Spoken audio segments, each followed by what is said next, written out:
welcome back to Champion the Passion, a weekly pro wrestling podcast where we inspire you to champion your passions and celebrate the joy in what you love. Today, we're going to be recapping everything that happened last night on Monday Night Raw. But before we dive deeper, don't forget to leave a 5-star review if you enjoyed. Follow me at It's Victoria Daisy across all social platforms and follow Champion the Passion across all streaming platforms. But let's dive right into the opening segment with the voice of the voiceless, Punk. So Punk came out to talk about everything that went down. What was it, a weekend or two ago? 2 weekends ago at SummerSlam. I can't believe it's been 2 weekends since SummerSlam. That's absolutely insane. And he said that if you think I was obsessed with winning the championship before, just wait because now I am even more obsessed. Obviously, if you watched, then you know exactly what happened. But if you didn't, basically, CM Punk fought Gunther for the World Heavyweight Championship. He ended up winning it. And 5 minutes later, Seth freaking Rollins cashed in his Money in the Bank briefcase and won the title. We know that CM Punk has been on this long chase to gold for a while. And so for this to be the situation, it's giving repeat of Drew McIntyre and Damian Priest from, WrestleMania 40 last year. So pretty crazy. Love the parallels. And then he said that when he gets his hands on Seth freaking Rollins again, he won't have to fake an injury this time because he is going to break him and take his title. I love that he is standing on business on his 10 toes and basically laying out the agenda. But before anything else could happen, LA Knight came out because obviously LA Knight is in this mix because he is the last person Seth freaking Rollins had a match with before his quote unquote injury before SummerSlam. So he came out to agree that Punk was robbed, but so was he. Then he expressed that Punk ruined his opportunity last week, and he said that if he wants his rematch, he has to get it after LA gets his. Then Punk clapped back and said that LA Knight should be thanking him for saving his career from Rollins ruining it. Then LA said that he doesn't want to have problems with Punk, so he is going to forget last week, and then he is going to win the championship. And when he does, he is going to let Punk be his first successful title defense. And I loved that. But before anything else could even continue, the Oracle, Paul Heyman, came out, and he actually came out with Big Bronson Reed, who had a collection of shoes around his neck, which was absolute cinema, and Braun Breaker. And Paul warned LA Knight to not be in cahoots with CM Punk because of a bunch of bogus claims that he was making, right? Obviously, we know that Punk and Heyman are not on good terms. Their friendship broke at, WrestleMania 41 in Vegas, and they don't trust each other anymore. And so, of course, he's not going to want LA Knight to be in cahoots with him, but oh well, too bad, so sad. Punk got annoyed and challenged the Brawns to a tag match against him and LA Knight later in the night, which was the main event. We'll get to that in a little bit. But let's talk about the very first match of the night. We had Dominic Mysterio and El Grande Americano versus AJ Styles and Dragon Lee. Now, this was an absolutely fantastic match. I mean, it was 3 words: fly high heaven. It was absolutely cinema. I mean, so many incredible moves and spots that made this match all that it was. And I loved the shenanigans between Dominic and AJ, continuing their storyline from SummerSlam. And this was the perfect match to kind of open the show with, or at least the first match to have in the night, because it had everybody up on their feet and engaged, and everyone was just so hyped, and it was awesome. But in the end, after some shenanigans, Dominic Mysterio and El Grande Americano did take that W, and as a huge Dominic fan, there's nothing for me to be mad about here. So let's move on, though, to something that did make me a little mad: Sami Zayn versus Rusev. So I just need to preface by saying that every fan is allowed to have their own opinions on wrestlers that they like and wrestlers that they don't like. And I just feel like for the last couple of weeks, Sami Zayn has been shoved down my throat, okay? I think the thing that really threw me over edge was him beating Karrion Kross at SummerSlam. But that's a conversation for another day. I spoke about it last week. And just having to see him week after week play the victim, play the underdog, I mean, I'm sick of it. Like, I hate to sound like a heel, even though I love a good heel, so not too mad, but I'm sick of it. Like, I'm sorry. Can we get heel Sammy or something? Then that'll make me interested.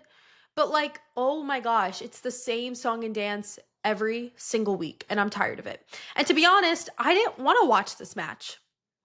So I didn't. I was taking notes and I was doing work because I didn't want to watch this. I'm so sorry. I hate to sound like that fan. That's probably L on my part, but all I know is that at the end, the MFTs interfered and ended the match. God bless America, because I was ready for it to be over. And you know what? They beat the crap out of Sami Zayn, which was lovely. I sat there and enjoyed the hell out of it. And Solo was just continuing to feed us with icon activities such as beating the crap out of Sami Zayn, and it was great. But let's move right along to Io Sky versus Roxanne Perez. So I'd like to preface the very first thing that Michael Cole and who is it, Wade Barrett? Right? What's Wade Barrett on Raw? No, yes. Actually, why am I blanking on who's on Raw with Michael Cole on commentary? Whatever. That's not the point. Anyways, so they announced that Naomi would not be able to compete in her match last night against Io Sky. It was for the Women's World Championship. They said she was not medically cleared, and it was very last minute. They pulled this extremely last minute because just a couple hours before showtime, they were promoting her match with Io. And I made a video about this on social media where I really dive deep into everything. If you guys want to go check that out, it's up already on Instagram, TikTok, YouTube Shorts, X, the whole 9 yards, explaining kind of my thoughts and opinions on what this could possibly mean. Now, you know, they don't do live events every week where they could just be like, oh, she got injured at a live event or something happened at a live event. So honestly, I don't think that this is tied to an injury. I think this might have been something in her personal life, and I'll never speak on anything that's going on in a wrestler's personal life if they haven't confirmed it yet. So I'll wait for her to speak out on whatever's going on to then let you guys know. But because of her getting pulled, Io then couldn't have that match with her. So they switched it to Io Sky and Roxanne Perez. And honestly, this was a pretty good match. I mean, you guys know I don't like Roxanne Perez, and that's why I think this was surprisingly good. But what wasn't surprising was Io Sky, because she absolutely killed it per usual. And Io is truly one of the best women on this roster. And she just tops her performance each and every week that she steps into that ring. And I thought that they both worked really well together and honestly put on a banger. Like, there were so many incredible spots throughout that match that made it all that it was. And truly, this was by far Roxanne's best match. I do have to give credit where credit is due. I'm not saying I'm turning the corner on her, but like baby steps. You know, I hate her less and less, but she still bothers me, you know? She'll always be my least favorite, but it's okay. We're making strides to hopefully something better. I did really enjoy this match from her. She didn't really have that many botches, which was nice for once, but I thought that, no offense, and I mean this with all sincerity, her being the same size as Io Sky, I really do believe that that was an asset for the both of them in this match. Not that Io really struggles with that, but I would say Roxanne does a little bit with size, and I thought that the two of them worked really well together for that reason. And I just thought that they didn't really miss a beat in the match, which is something that I have expressed that I feel like Roxanne lacks, is like when something happens like a botch, I don't think she's able to recover quickly. And in this match, I did notice one botch, and I thought that she recovered great. So, you know what? Props to her. But unfortunately, towards the end of the match, there were shenanigans between Judgment Day and the Kabuki Warriors, which Io Sky specifically said, get out of my business. And Roxanne freaking won the match. And ladies and gentlemen, that is the blueprint on how to ruin a great match. I try not to complain. I really don't want to complain, but just holy crap, that was annoying. But whatever, I digress. Let's head to the Women's Intercontinental Championship match. We had Becky Lynch versus Maxine Dupri. Now, this was an okay match.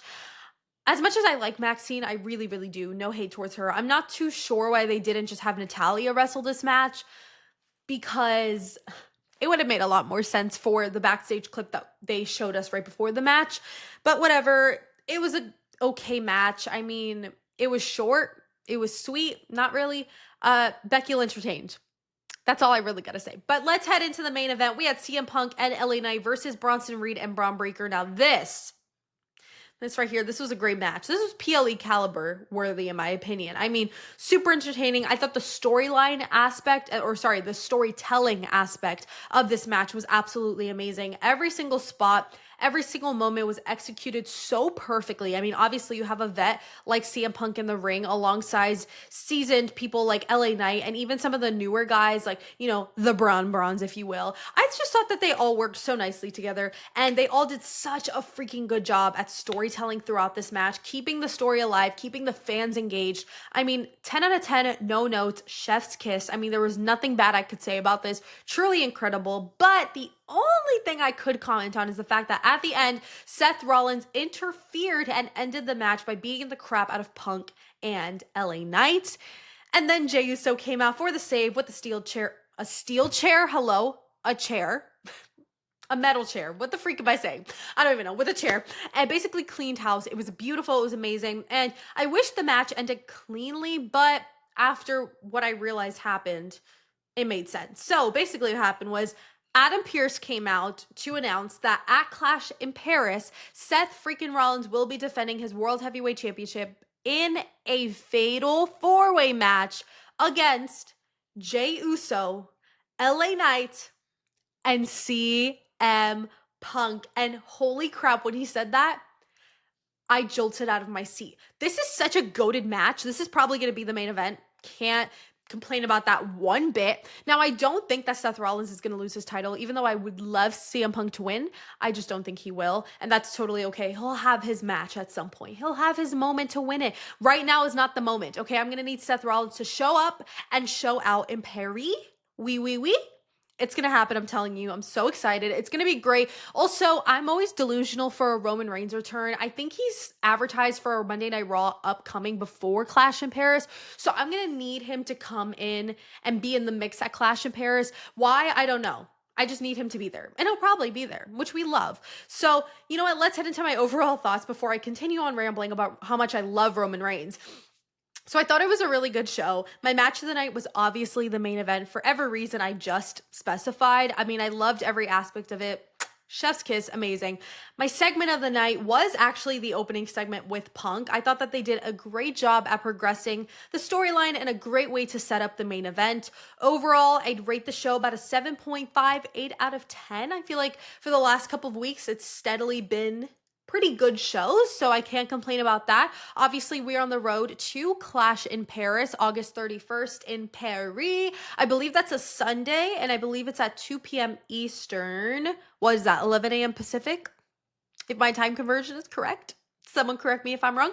But it's going to be amazing, streaming exclusively on Peacock for U.S. residents and Netflix for all international besties.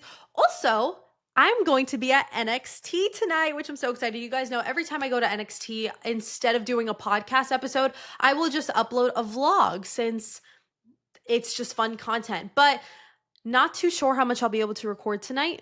I always will specify, like if I don't put up a vlog, I'll still do the podcast. But if you see a vlog, don't expect the podcast because you're basically going to get all the same information just in video form, with me being there, if that makes sense. Whatever, just keep up with my socials. I will update you guys there, and you can follow along with my adventures tonight at NXT, which I'm so excited about. But thank you guys so much for watching and listening to this episode of Champion the Passion. Don't forget to leave a 5-star review if you enjoyed. Follow me at It's Victoria Daisy across all social platforms, and follow Champion the Passion across all streaming platforms. Don't forget to champion your passions and celebrate the joy of what you love, and I will see you guys in the next episode. Bye!